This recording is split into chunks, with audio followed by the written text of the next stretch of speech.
Foi et astuces spirituelles d'Aredji Rounogan Kidoboui, bonjour. Bonjour. Merci d'avoir accepté l'invitation, merci d'être avec nous. Je rappelle que vous êtes prêtre de Fa, également haut dignitaire du culte Tronc de Kalafia. Merci d'être avec nous ce matin. David Kofi Azar, d'Aton Yesedegodo, bonjour. Oui, bonjour. Merci également d'avoir accepté l'invitation, merci d'être avec nous ce samedi. Je rappelle que vous êtes prêtre de Fa également, comme d'Aredji. Vous êtes président du CONASEB, le Conseil national des cultes endogènes, également le grand maître de la fraternité authentique et universelle ordre de la Reine-Mère. Avec vous ce samedi, on parle de Fa Legba, mais avant, dans les coulisses, vous avez suivi un peu Fidèle Agokoun qui parlait du Diatrofa rouge. Dites-nous, Daredji, est-ce que vous connaissez aussi cette plante-là? Est-ce que ce qu'il a dit est en phase avec vous, vos connaissances que vous avez de cette plante-là? Ah oui, bon, le Diatrofa rouge, on le connaît parce que on est toujours avec les feuilles. Donc, tout à fait.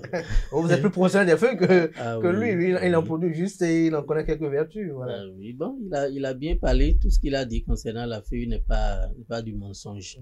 Mais bon, il y a aussi d'autres paramètres. Il y a d'autres paramètres spécifiques qu'on utilise. Et c'est une feuille puissante, effectivement. Chaque feuille a sa vertu quand même. Toutes les feuilles sont tous puissants, mais il y a peut-être des différences à des moments donnés et ça dépend du cas.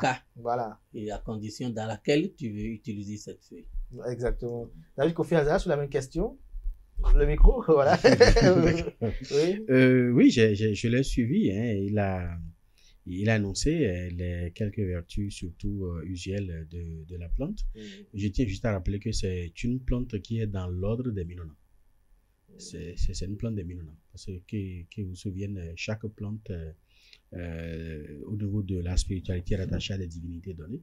Et cette plante-là, le blanc et le rouge, les deux sont rattachés directement au Minona. Donc, Minona, c'est dans le même ordre que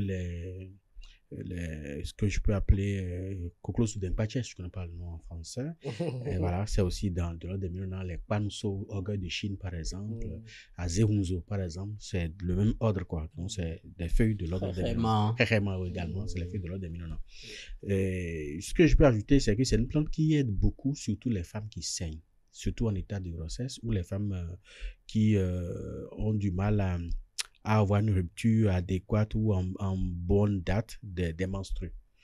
Ça permet d'arrêter le saignement. C'est-à-dire qu'il suffit juste de triturer la feuille et de tracer le signe Yakumanji dans le kaolin et de mélanger avec l'eau et de boire. La minute qui suit, le saignement, ça s'arrête. Et parfois, bon, il y a des femmes qui peuvent l'utiliser si, par exemple, le mari est en voyage et qu'il débarque au moment où les menstrues sont là. Avec la tisane, il peut couper les menstrues et choisir les choses pendant quelques jours avant que ça ne se revienne mal. Et là, vous avez parlé du signe de phase, d'où, comme le disait tout à l'heure Daredji, il y a quand même des cas spécifiques qui méritent des spécificités, c'est ça? Ah oui, bon, pour cette feuille, voilà que Kofi Azar dit que ça coupe les menstrues. Et cette feuille même appelle aussi les menstrues. Tout à fait. Donc, ça joue les deux rôles à la fois. Ça dépend de comment tu l'as utilisé. Parce que quand il y a des femmes qui ont des problèmes de règles, des règles douloureuses ou bien des règles irrégulières, ça, on l'utilise aussi. Il suffit de le triturer avec du charbon et on filtre, ça donne un jus et la personne boit. Ça va régulariser ses règles et appelle aussi les règles. Les femmes qui ne règlent plus. On utilise ça pour appeler encore leurs règles. Donc tu vois. Tout à fait. Et il a dit que c'est une feuille dans l'ordre des Minona. Oui. C'est comme ça que ça s'utilise. Quand ça rentre dans l'ordre des Minona, ça joue beaucoup de rôles. Et ça dépend de la manière dont tu l'as utilisé. Tout à fait. Ça appelle, ça repousse. Ça appelle et ça repousse. Merci à vous, Daredji, pour ce petit commentaire. Merci également à David Kofi Azar pour ce commentaire, bien évidemment. Alors, nous allons aborder le sujet qui nous réunit ce samedi, notamment le Fa Legba. Ils sont des milliers, si je peux le dire ainsi, beaucoup de Béninois qui ont le Fa, qui ont leur Legba, et qui vivent peut-être hors de nos frontières et qui n'arrivent pas à savoir quelles sont les relations qu'ils doivent entretenir avec leur Legba. Déjà, d'entrée de jeu, David Kofi Azar, dites-nous, le Fa Legba, c'est quoi déjà? Le Falegba, c'est une entité qui est érigée après l'initiation au Fa, soit à l'homme, soit à la femme. Le Falegba, c'est un nom générique qui désigne trois catégories de legba. Le premier, c'est Agbonuroso. Agbonuroso, c'est le legba qu'on fait généralement comme un dehors avec le phallus en érection. Et après, il y a le Atenkonlegba. Atenkonlegba, c'est le legba qu'on fait si l'individu n'est pas prêt à faire le Agbonuroso ou n'a pas les moyens de le faire et que sur le signe, le legba est urgent et important, on lui fait le Atenkonlegba. Et après, pour les femmes, on fait le legba Agbanoukoin. Ça, c'est juste un legba miniaturisé avec le phallus à l'intérieur. Le phallus n'est pas au dehors, en fait. Voilà. Mais très, très rapidement, avant de vous laisser poursuivre et de revenir vers Daredi, ces trois spécificités-là, comment on les érige? Est-ce qu'il y a des dispositions quand même basiques, c'est-à-dire universelles? Vous savez, par exemple, le legba, l'entité legba, quand vous êtes près de Fa, vous voyez ça à un carrefour, vous savez que ça, c'est un legba. Lorsque vous voyez, par exemple, une divinité, l'hôtel d'une divinité tronc, Daredi ici ne dira pas le contraire, vous pouvez identifier tout de suite que c'est une divinité tronc. Alors, le legba Agbonukoin, lorsqu'on le voit, comment on l'identifie? Je sais que je ne me trompe pas, hein? Oui. Comment on l'identifie? Ces trois spécificités. Il y a un piège qu'il faudrait pas qu'on tombe dedans. Oui. Il n'y a pas une homologation universelle. Je dis bien, il n'y a pas une homologation universelle de la présentation extérieure d'un legba. Le Agbonuroso, tout ce qu'on peut savoir, c'est que quand on le voit quelque part, on sait qu'on doit voir le phallus en érection. Le phallus en érection, c'est juste l'attribut de legba. C'est comme les sphinx, par exemple, au niveau de l'Égypte antique. Quand vous observez bien les sphinx, vous allez voir toujours, ils ont un phallus en érection à l'entrée des temples de Pharaon. Donc, la reconnaissance physique, c'est le phallus pour le legba. Mais est-ce que ça, un initié au Fa peut l'avoir aussi? Lequel? Le sphinx? Oui. Non, le sphinx était uniquement, ils appelaient Belphégor. Son nom sacré, c'est Belphégor. Il fait ça pour garder le temple du pharaon. C'est-à-dire, on fait ça à l'entrée du temple pour garder le temple. Même les Chinois aujourd'hui, quand vous observez les maisons des Chinois, ils font également le sphinx à l'entrée, qui a la tête de dragon, le corps humain. Et au niveau de l'Égypte, ça a la tête d'un lion et puis le corps humain, ainsi de suite. Donc, chaque peuplade avait adopté des spécificités données. Au niveau du Bénin, les Nago ou les Yoruba qui ont amené le Fa vers ici ont une manière spécifique de faire le legba. Mais au niveau des maris, par exemple, au niveau du fond, par exemple, il y a une autre manière spécifique de faire le legba. Au niveau des porte-noviers également, ils ont une manière spécifique de faire le legba. Donc, le piège est que quand vous voyez une manière spécifique de faire d'une communauté et que vous appartenez à une autre communauté, ne dites pas qu'on ne doit pas faire comme ça. Il faut être tolérant vis-à-vis de ça parce que chaque peuplade a la manière de faire et c'est ça qui marche pour eux. Donc, il ne faudrait pas tomber dans ce piège-là, mais il n'y a pas une homologation physique universelle pour ériger un legba. Avant de poursuivre avec vous, on va quand même écouter Daredi sur ce que vous avez dit tout à l'heure. Est-ce que vous connaissez aussi ces trois spécificités et est-ce que vous partagez cette opinion de David Kofi Azak qu'il n'y a pas d'énormes... Oui, c'est vrai ce qu'il dit parce que le legba, au fait, ce n'est pas la représentation debout que nous voyons. Le legba est en bas. Donc, c'est la composition du bas qui nécessite des normes à respecter et des principes à respecter pour que la personne ait un bon legba. Le bon fonctionnement du legba dépend de la composition du bas. Tout ce que nous rédigeons en haut, c'est la manière de... Le côté esthétique. Comment, rendre belle, rendre beau, son truc, c'est ça. Et chaque ethnie a sa représentation, comme il a dit. Tout à fait. Donc, chez nous, au pays Mari, c'est autre chose. Au pays Nago, c'est autre chose. Et c'est le bas qui constitue le legba que nous disons. Le legba, l'appellation legba vient du Nago. C'est legba. C'est un coursier que le Nago dit legba. C'est legba qu'on disait et ça a devenu legba dans notre dialecte ici. Donc, c'est un coursier du Fa. Et c'est un gardien. Et très souvent, comme il a dit, on le fait au dehors. C'est ça qui est Agbonugan. Chez nous, on dit Agbo. Donc, Agbonugan reste au portail. Il ne reste pas dans la cour. Il reste au portail pour lutter contre les mauvais esprits, pour chasser les mauvais esprits, pour garder la maison. Et les autres, Legba peut rester même dans la chambre avec toi. Agbanukon Legba, ça peut rester dans la chambre, ça reste même dans la chambre à côté de ton Fa ou bien à côté de ton Zunsaï. Et quand tu veux donner à manger au Fa, tu donnes à manger à Agbanukon Legba aussi. Mais c'est seulement Agbonugan qui reste au portail et qui garde et qui surveille. Alors, lequel des trois on acquiert lorsqu'on finit son initiation au Fa? Bon, ça dépend du Fa que tu as reçu. Parce qu'il y a le Fa Sinsin, il y a le Fa Tité. Lorsque, comme vous le dites, on a été dans la brousse. C'est ça la grande initiation. La grande initiation complète. C'est ça qui est Fa Tité. Quand tu fais ça, tu as droit d'office à Agbonugan, le grand Legba. Parce que les Agbanukun, les dérivés, les petits Legba qu'on installe après le Agbonugan, c'est des dérivés du grand. Et on ne peut pas mettre tout ce qu'on doit mettre dans le grand dans ces petits. Donc, c'est ça, il y a la différence. Le Agbonugan est le Legba complet. Mais les autres, c'est des dérivés, on peut les déplacer, on peut les transporter, on peut faire tout. Mais le Agbonugan, c'est déplaçable. On peut les transporter pour emmener à Paris? Oui, on peut les transporter pour voyager avec. Pour voyager avec. David Kofi Annan, dites-nous, quel est, j'allais dire, l'état spirituel de l'initié au Fa qui n'a pas son Fa Legba? L'initié au Fa qui n'a pas son Fa Legba, c'est fatigué. Le Fa.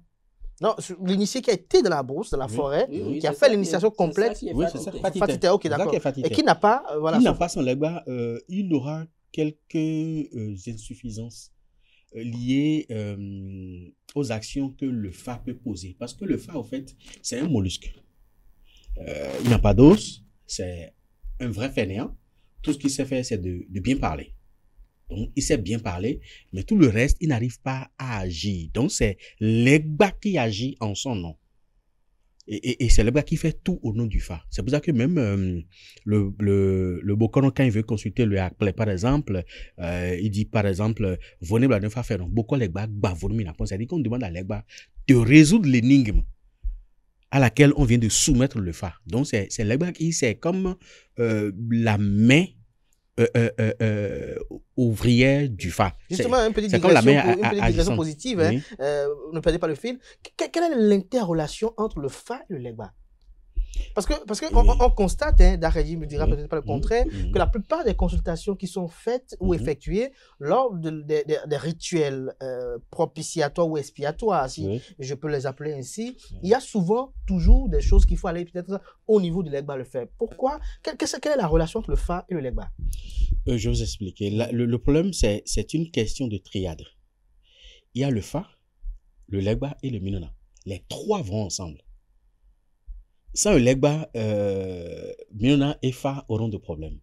Et sans Minona, Legba et le Fa ici aussi auront de problèmes. Et sans Fa, Minona et Legba aussi auront de problèmes. Donc, ils sont interdépendants. Il y a une interdépendance. Il y a une interdépendance entre les trois.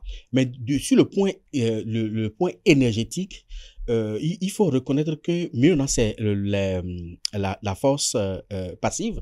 L'énergie passive, beaucoup de bas c'est l'énergie active, l'énergie de virilité, et le Fa c'est l'éclaireur, c'est le guide au fait.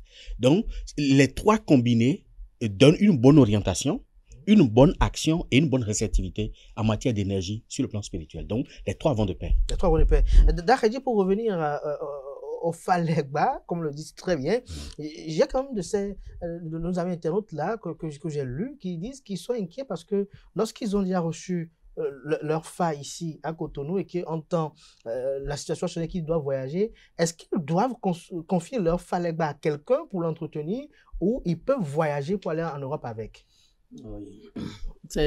Toutes les deux questions sont possibles, ont le même résultat comme je peux le dire parce que il peut voyager avec son Legba, mais ça sera le Legba Agbanukon.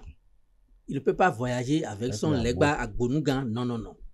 Et s'il a Agbonugan, il doit confier ça à quelqu'un parce que quand la divinité ne mange plus, il va commencer par réclamer. Et quand il commence par réclamer... C'est la situation qu'elle crée. Oui. Quelque chose doit se passer là-bas et il doit faire une consultation pour savoir que c'est le Legba qui réclame quelque chose à manger. Mais s'il confie à une personne de confiance... De confiance, vous avez confiance, c'est important. Pourquoi vous avez précisé de confiance? Comment on peut manipuler ça? Parce que la personne qui donne à manger au Legba peut détruire encore la vie du Favi à travers son Legba. parce qu'il y a des choses que le legba ne mange pas, il a des procédures qu'on ne fait pas à ce legba. Mais si, par méchanceté, il commence par donner des trucs de contraire à son legba. Exemple par exemple. C'est pas bien de donner. Les gens vont le faire. Les gens vont le faire. Non, mais pour identifier, peut-être on peut mettre l'intéressé à côté et le faire sans qu'il sache aussi. C'est pas évident. On peut pas dire ça sur le plateau. Sur les zones, c'est pas bon. C'est pas bon. Donc, ici, s'il a un legba à Gbanoukan, s'il est initié à un fascinsin, il peut déplacer avec son legba. Il n'y a pas de problème. Mais si c'est legba royal qu'on a mis, il ne peut pas se déplacer avec ça. Mais à qui on doit ériger le legba royal que vous avez dit tout à l'heure? Oui, c'est celui qui a une initiation dans la brousse. C'est ça, on dit fatité. Voilà. Mais lorsque quelqu'un fait le fatité qu'il est encore en location, comment il fait? S'il il fait le fatité, il est en location, on lui fait le legba à Gbanoukan d'abord. Il garde ça en attendant, il prie, il lui fait des prières, il fait des vœux. Et le Fa, avec le legba, va l'aider à avoir sa propre parcelle. Et après, on va installer son legba à Gonougan. Alors, David Kofi Aza, lorsqu'il vit seul, ou bien peut-être il est en location, comme il a dit, peut-être chambre, salon, alors son Fa legba là, comme il a dit, on lui fait, il regarde le Fa, comment il le met où? À la cuisine, à la douche, sous son lit? Non, on ne peut pas mettre le legba sous le lit, parce que si on met le legba sous le lit, il peut pas aller à Djougou sur le lit. Voilà, donc il est obligé de s'abstenir. Donc on peut le mettre quelque part, l'isoler.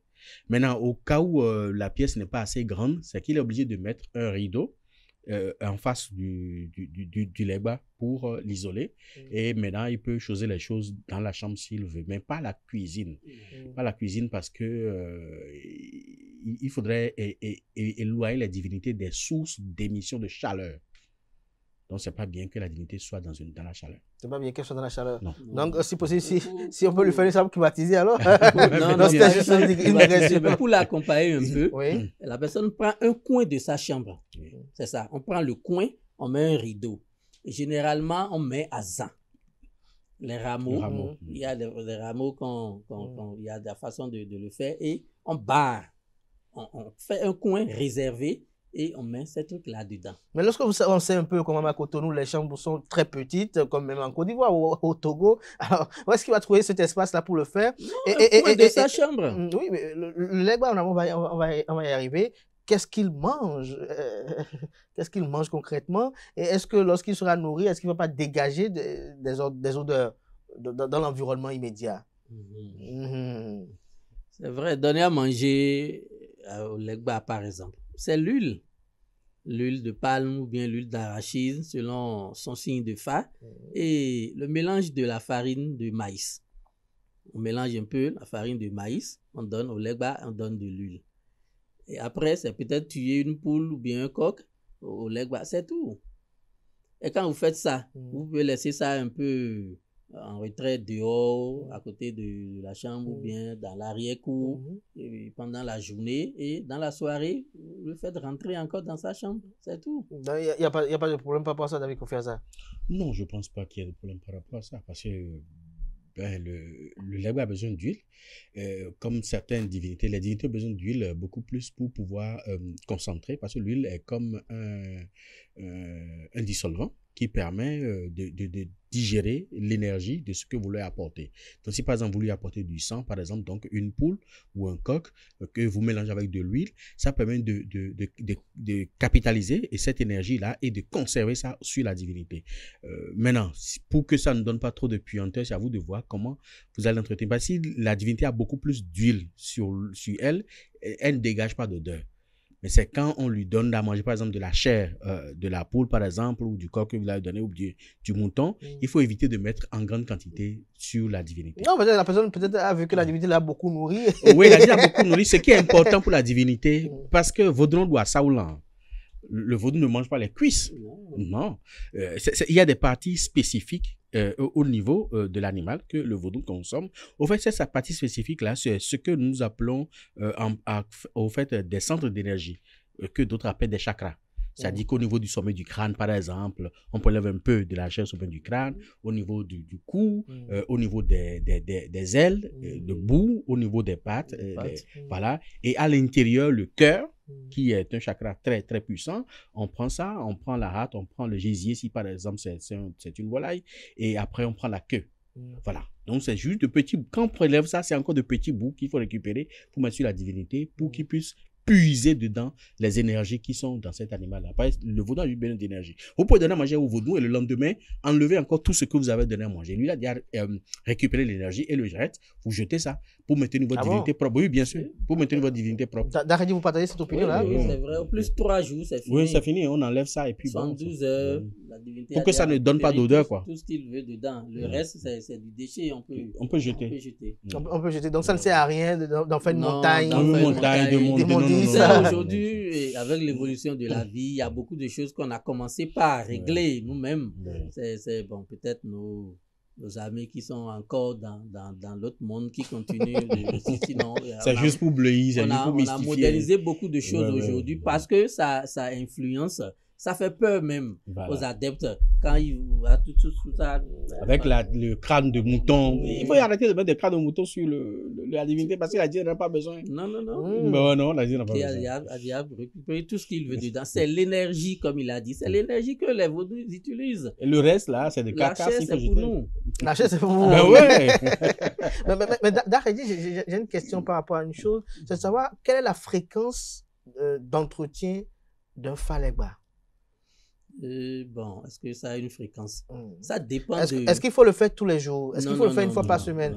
C'est ça, je dis que ça n'a pas une fréquence. Ça dépend de la personne, de ce que tu veux, par exemple, commander à ta divinité.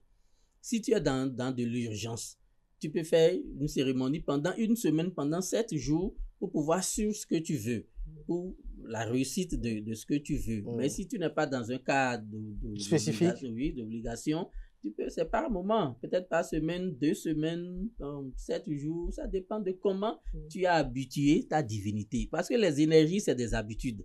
Quand tu la prends et tu lui donnes à manger, tu lui donnes de l'huile tous les jours, ça veut dire que tu t'es créé des problèmes. Ah bon? Quand tu vas manquer pendant 3 jours, tu auras des problèmes. Parce que c'est toi qui l'as appris à être comme ça. Donc, il faut aussi savoir comment gérer les divinités. David Kofi ça, Daredi a quand même dit quelque chose d'assez important.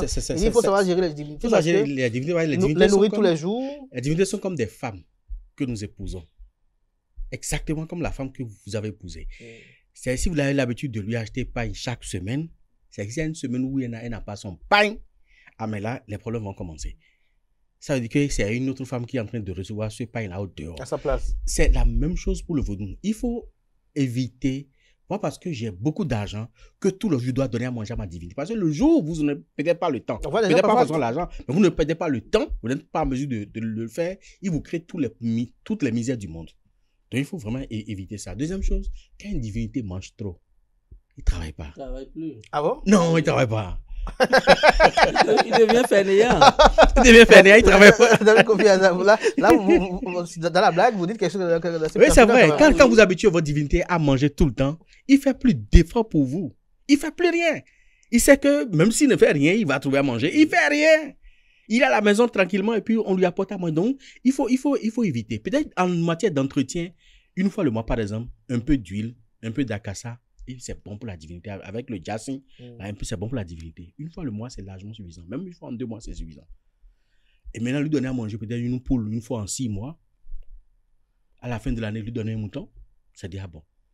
Mais l'habituer parce que j'ai les moyens, plus il me donne les moyens, plus je lui donne à manger. Non. À moins que vous avez une préoccupation, que vous partez le voir, vous dites, j'ai telle préoccupation. Vous savez que peut-être nos amis opérateurs économiques ou hommes d'affaires, parfois ils ont des préoccupations de façon constante. Non, ça c'est autre aussi. Vous avez une préoccupation. Vous lui dites, j'ai telle préoccupation. Si tu règles ça de telle manière, je te donne une poule.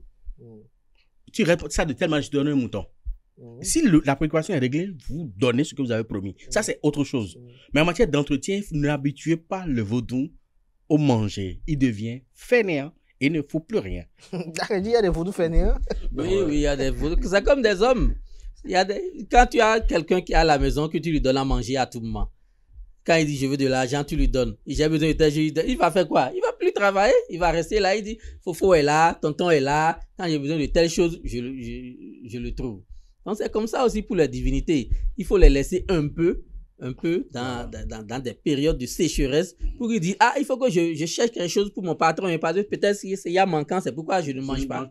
Il va courir pour le faire. Il va courir pour le faire. Donc parfois, il faut jouer avec la psychologie des vaudous. Oui, comme ça. C'est comme ça. C'est comme ça. Mais pour ce qu'on dit depuis un certain temps là, est-ce que c'est valable pour les hommes et les femmes ou c'est exclusivement pour les hommes? Non, pour les hommes et les femmes. C'est pour les hommes et les femmes. Les femmes qui ont oui, c'est la même chose. C'est la même chose. Mais est-ce qu'elles l'entretiennent de la même façon que les hommes? Oui, l'entretien, c'est la même chose. Un peu d'huile, un peu d'acassa, c'est déjà bon. C'est déjà bon un peu. Quand elle est en menstru, elle s'abstient. Elle s'abstient de s'en approcher. Mais maintenant, pour nos amis qui sont à l'étranger, quelle huile ils doivent utiliser? Non, l'huile, là, il faut faire attention. Contrairement à ce que les gens racontent sur les réseaux sociaux, si ton legba consomme de l'huile rouge, donne l'huile rouge. Si ça consomme de l'huile blanche, donne-lui l'huile blanche. C'est tout. C'est tout. On va trouver l'huile en Europe pour dire, bon, ça est un peu rouge. Non, en Europe, il y a de l'huile rouge en Europe.